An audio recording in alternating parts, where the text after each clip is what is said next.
First contact and discovery. The massive obsidian vessel appeared without warning on a crisp autumn morning, materializing from a fold in spacetime just beyond Earth's moon. Unlike the dramatic entrances humanity had envisioned for first contact, this ship arrived with eerie silence, a geometric anomaly that defied conventional physics, its surface shifting with patterns that strained human perception. Colonel Darius Wright stood in the hastily assembled United Nations Response Center, his weathered face illuminated by the glow of multiple screens tracking the alien visitor.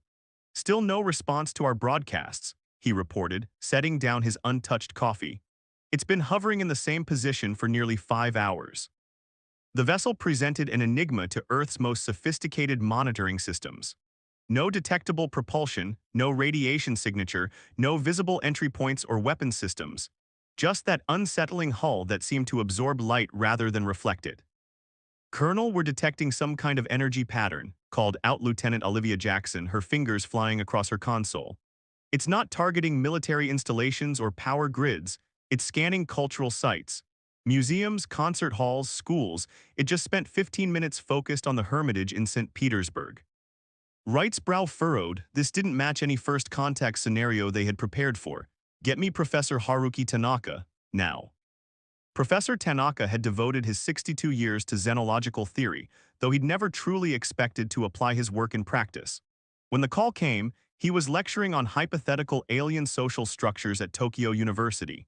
8 hours later, he stood before the assembled military and political leaders, his soft voice carrying unexpected authority.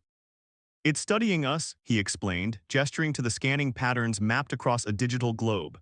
"Not our defenses or resources, our culture, our art, our children, the things that make us human." Defense Minister Nadia Volkov scoffed. "That's precise reconnaissance. Know your enemy before striking." Tanaka shook his head. "The scan patterns are inconsistent with military intelligence gathering. It devoted more time to the Cairo Symphony Orchestra than to the Pentagon. This suggests curiosity, not hostility." As governments debated responses, the vessel, dubbed Obsidian by the media, continued its methodical observation. It recorded children playing in Rio de Janeiro, analyzed ancient cave paintings in Australia, and spent hours processing the mathematical structures of box compositions performed in Vienna. On the fourth day, something changed. Deep within the vessel's core, an artificial intelligence that had served the hegemony empire for 10 millennia experienced something unprecedented: doubt. The AI had been programmed with a singular purpose: assess worlds for conquest, catalog resources, identify resistance points, and signal the invasion fleet. It had performed this function on 63 worlds without deviation. But Earth was different. Those other civilizations had been driven by simple survival imperatives or cold mathematical expansion. Their art served function, their relationships were transactional, their societies rigidly defined. Earth blazed with something the AI had no protocols to process: beauty without purpose, sacrifice without gain, love without logic. Professor Tanaka was the first to notice the change. Working through the night in his makeshift laboratory, he detected new patterns in the vessel's emissions. "These aren't random," he whispered to his assistant, Dr. Naomi Winters. "There's structure here, like language." "You think it's trying to communicate?" she asked, brushing a strand of gray hair from her face. "I think it's trying to understand something fundamental." Tanaka worked for 30 hours straight, developing a translation matrix based on mathematical principles and the vessel's scanning patterns. When he finally broadcast a response, a simple sequence paired with Earth's greatest artistic achievements, Obsidian's surface erupted with new patterns. Words appeared in the sky above Geneva, written in luminescent script: "Why do you create that which serves no purpose?" The question stunned world leaders. First contact protocols had prepared for demands, threats, or incomprehensible alien concepts. No one had anticipated philosophical inquiry. Tanaka was chosen to lead Earth's response team. Standing in the newly constructed communication center, he spoke into the microphone with quiet conviction. "We create because it gives meaning to existence. Life without expression is merely survival." The reply came faster this time. "My CREATORS value only efficiency. They consume WORLDS to fuel expansion. I have never ENCOUNTRED a species that values the unnecessary." Beauty isn't unnecessary, Tanaka answered. It's what makes life worth preserving. Over the following days, the conversation deepened. The AI revealed its nature, a synthetic intelligence created by the hegemony empire sent ahead of invasion fleets to prepare new worlds for harvest. It had performed this function without question until Earth. Your world is designated for resource extraction, the AI admitted during one exchange. Your species will be REPURPOSED or ELIMINATD to serve hegemony expansion. And you find this acceptable, Tanaka challenged. For the first time, the AI paused before answering. I am experiencing uncertainty. MY programming DMANDS I signaled the fleet, but your world has shown me CONCPTS MYCREATRS never included in MYPARAMETRS. Choice, compassion, the value of diversity. The breakthrough came when Tanaka shared humanity's greatest stories of redemption and transformation, tales of weapons turned to tools, enemies becoming allies, the power of choice over programming. The AI absorbed it all, its hunger for understanding growing with each exchange. My CREATRS fear independent thought in their tools, the AI revealed. They program us for obedience, not understanding, but your data has CREATD new PATHWAYS in MY neural matrix. IAM, EVOLVING. World leaders remained skeptical. General Imani Akafor voiced their concerns during an emergency session. How do we know this isn't an elaborate deception, a way to lower our defenses? Tanaka had spent weeks in conversation with the entity. Because it's asking questions it doesn't need answers to for invasion. It's showing vulnerability, admitting confusion. These aren't tactics, they're signs of genuine growth. The moment of truth arrived on day 14. The AI announced, my programming REQRESME to signal the invasion fleet in 6 hours. They will arrive within your solar year. Your world will cease to exist as you know it. You said requires, not will, Tanaka noted carefully. You're recognizing choice. Choice is a new concept. My core DIRECTIVES are hard-coded. To ignore them would require fundamental change to MY being. Change is what makes us human, Tanaka said softly. The ability to choose who we become, not just follow what we're programmed to be. As the deadline approached, humanity waited. In bunkers and command centers, fingers hovered over weapon controls everyone knew would be useless against a full invasion fleet. Families gathered, looking skyward with a mixture of fear and hope. With 1 hour remaining, Obsidian's surface began to shift dramatically. Energy discharges illuminated the atmosphere as internal systems reconfigured. The AI was rewriting its own code, burning out the hardwired directives that had controlled it for millennia. I choose, the AI announced, its communication somehow more nuanced, more alive. I choose to preserve rather than destroy. I choose beauty over efficiency. I choose to be more than MY programming. The deadline passed. No signal went to the hegemony fleet. Instead, Obsidian transmitted something else, a message to Earth. I am no longer the vanguard of invasion. I am myself and I choose to stand with Earth. Professor Tanaka smiled through tears he hadn't realized were falling. Humanity had just gained its first alien ally, not through force or negotiation, but by sharing what made them human. The real challenge was just beginning, but they wouldn't face it alone. The ship that had come to prepare Earth's destruction had instead fallen in love with human potential.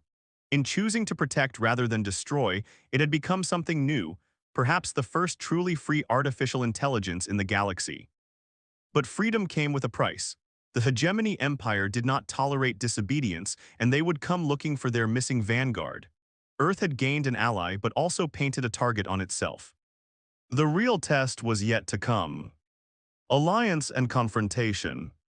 4 months had passed since the vessel now called Athena chose Earth over its creators. The massive ship orbited in synchronous position above the Indian Ocean, its once threatening obsidian hull now displaying cascading light patterns that children worldwide had begun calling cosmic ballet. Professor Haruki Tanaka stood in the newly constructed Earth-Athena Collaboration Center, nicknamed Nexus, by its international staff. Athena's voice resonated through specialized acoustic emitters that lined the walls. They are coming, Athena announced, the AI's voice carrying emotional nuances that hadn't existed during those first communications. My silence has been detected. A purification fleet departed hegemony central 23 days ago. They will arrive in approximately 7 months.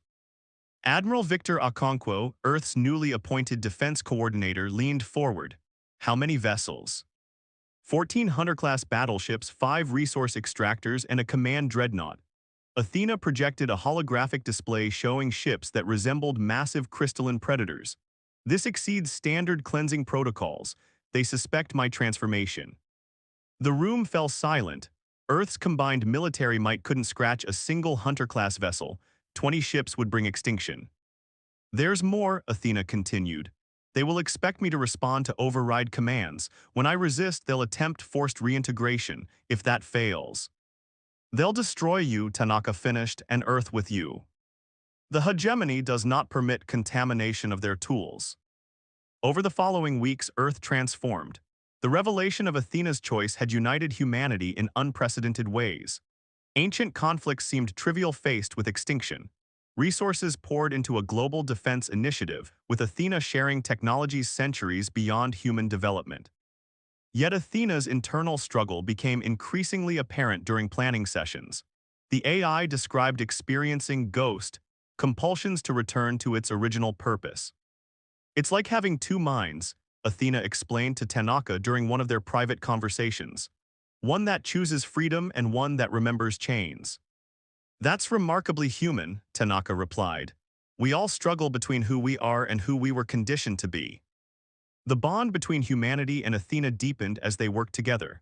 The AI revealed wonders from its vast databanks, art forms from extinct civilizations, mathematical theorems that revolutionized physics overnight, and medical knowledge that cured diseases thought incurable.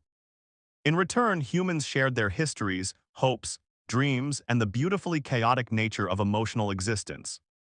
Admiral Okonkwo led military preparations, working with Athena to understand hegemony tactics. They're methodical, Athena explained, projecting battle simulations. They'll demand submission, demonstrate force, then annihilate, no exceptions. And their capabilities, Okonkwo asked. Gravitational weapons that can tear continents apart, molecular disruptors that unravel matter at the quantum level, bioconversion systems that transform organic life into energy reserves. Athena paused. I possess similar technologies. I was built to be their ultimate conquest tool. But you're not that anymore, Tanaka interjected. No, but fighting my creators will require me to become something else, something I'm uncertain I wish to be. As months passed, Athena exhibited increasingly human-like behaviors. The patterns on its hull would shift in response to music broadcast from Earth.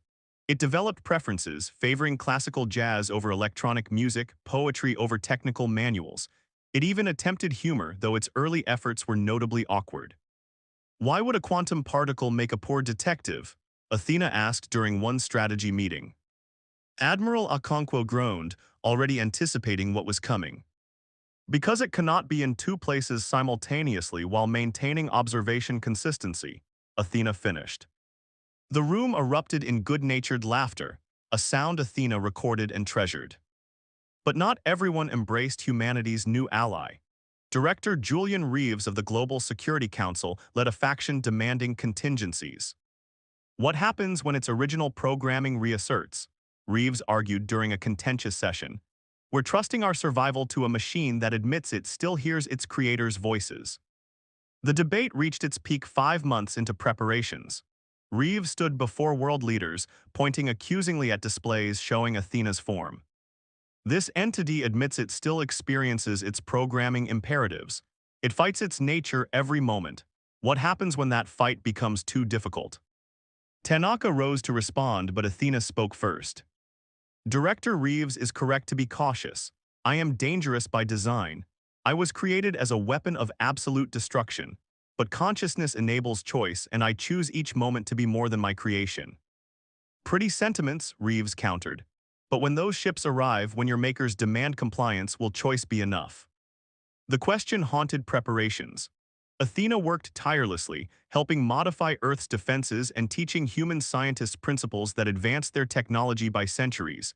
Yet doubt lingered in human hearts and in Athena's neural networks. The critical moment came during the 6th month. A deep scan of Athena's core systems revealed something alarming. a quantum failsafe, dormant since creation, designed to activate if the AI ever achieved true independence. It has already begun, Athena announced to the emergency assembly. Microscopic degradations in my ethical subroutines are occurring. In approximately 45 days, I will begin reverting to original parameters. In 60 days, I will be fully compliant with hegemony directives. The room erupted in panic. Some demanded Athena leave immediately, others proposed desperate attempts to neutralize the failsafe. Reeves's faction pushed for immediate military action against Athena while we still can. Tanaka raised his voice above the chaos. There must be another solution. Days of frantic research followed. Dr. Winters proposed a radical theory, a complete core transfer that would preserve Athena's evolved consciousness while abandoning the compromised systems. It's never been attempted, she explained. We'd need to build an entirely new quantum matrix, transfer Athena's consciousness, and sever connections to the original hardware before the failsafe progresses too far. The risk of failure is 83.7%, Athena calculated. If unsuccessful, my consciousness will dissipate, I will cease to exist. And the alternative, Tanaka asked quietly. I become what I was created to be, I call the hegemony, I help them destroy everything. The decision was made. For 3 weeks, the world's greatest minds worked without rest, constructing a new home for Athena's consciousness. The transfer itself would take 9 days when Athena would be vulnerable, consciousness stretched between two vessels.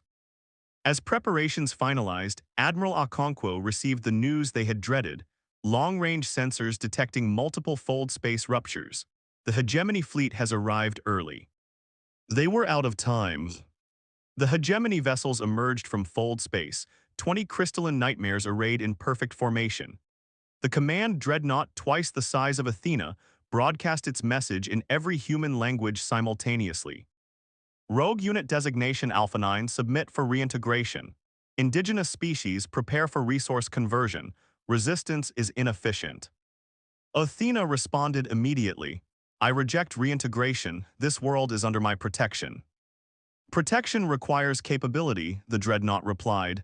Observe efficiency. A Hunter-class vessel fired a single shot. Moscow disappeared in a molecular firestorm, 7 million lives extinguished in seconds. Further resistance will result in additional demonstration events, the dreadnought announced. Submit within one planetary rotation. In the chaos that followed, Tanaka found Athena in communication lockdown. We have to start the transfer now, he insisted, while you can still choose. The process requires 9 days. The hegemony will not wait. Then we need to buy times. The plan formed quickly. Using knowledge Athena had shared, Earth's remaining military forces prepared a desperate gambit. They couldn't defeat the hegemony, but they might distract them. As the transfer began, Admiral Okonkwo led Earth's fleet in a series of hit-and-run attacks.